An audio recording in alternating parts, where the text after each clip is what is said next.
Thank you for listening to Shulchanaruchharav.com. Leaving eggs, onions, and garlic without their peels overnight. May one peel eggs, onions, or garlic if you will only eat them the next day? Why are some people careful in this? Must one be careful in this? What issue does it pose? And in what circumstances does the issue not apply? So it all begins with a statement in Maseches Nida Yud Zayin Amud Aleph by Reb Shimon bar Yochai. The one who does any one of the following things is liable for his life, mischayev benafshe, v'dame bereisha, and his blood is on his head. He lists a number of things, and one of those mentioned in the list is one who eats peeled garlic, peeled onions, and peeled eggs. In what situation, says Reb Shimon bar Yochai, sha'avar alein halayla. Meaning, if one peeled garlic, onions, or an egg, and it passed through the night, then one who eats it the next day or any time thereon is endangering his life. A very cryptic and strange statement of Reb Shimon, which seems to have no explanation or reason. Nonetheless, this joins many other Talmudic statements and warnings against doing certain things. And the question is asked, is this statement of Reb Shimon applicable today, lahalacha, or not?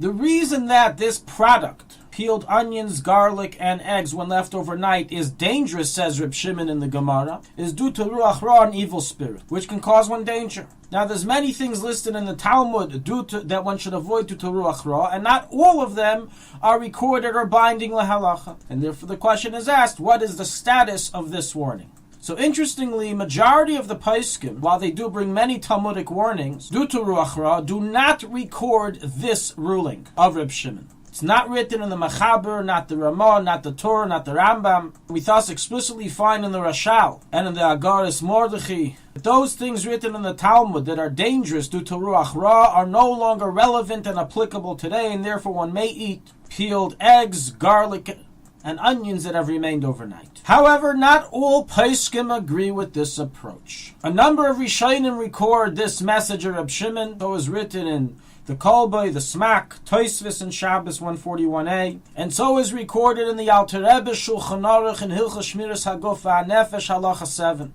and is likewise recorded in the Zivchei Tzedek, the Ben Ish Chai, the Kaf HaChaim, the Chafetz Chaim, in his Likut Halachas of Nida, and in other Achreinim.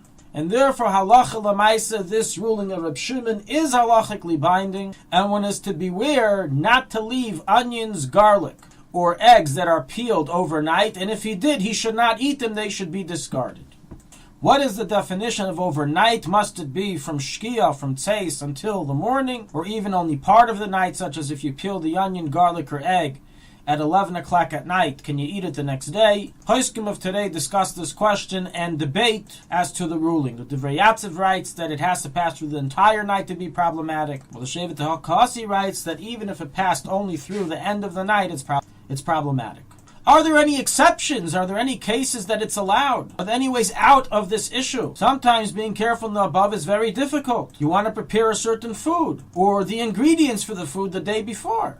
Or you want to produce and sell to the public pre-cut and pre-peeled garlic, onions, and eggs. Imagine if every bakery had to crack all those eggs every single day themselves, and were not allowed to purchase the pre-broken eggs in cartons. So in what cases is the above warning not applicable and circumvented?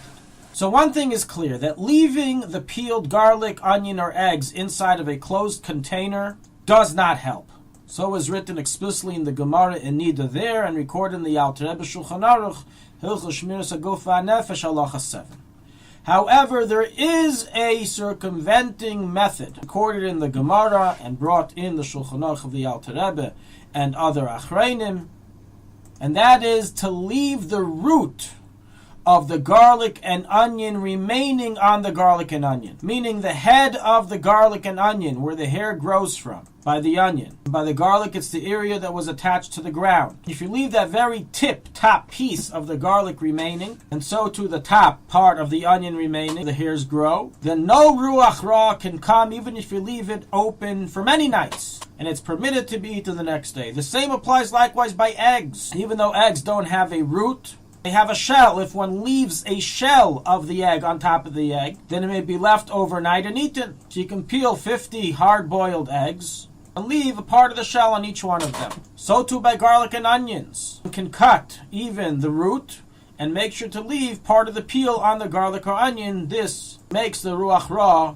not be attracted or not come. There is no minimum amount that one must leave of the shell or peel on the garlic, onion, or egg, and any amount suffices. What's interestingly debated among some of today's poskim is regarding if you have to leave the peel on initially, meaning it only helps to leave a peel if you specifically don't peel all of it, or even if you've already peeled all of it and then you put the peel back on, it's okay. Some say it's valid, some say it's invalid, and it must be left originally that was never removed. The above concludes part 1 of this halacha. In part 2, we will discuss other exceptions and ways to circumvent the isser that have become a custom amongst Yidden, in which one does not leave the root or the shells or peels on these foods, and rather adds another food into them to avoid the problem. This, Amir Hashem, we will discuss and clarify in a future halacha.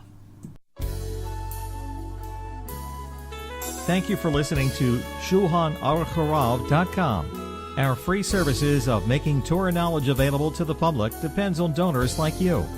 Please help us continue our work through making even a small contribution at Shulchanaruchharav.com under the Daily Halacha Dedication section or in the subscription page. Also, check out our online courses and many sefarim available for purchase that will both enhance your Torah knowledge and help support our work.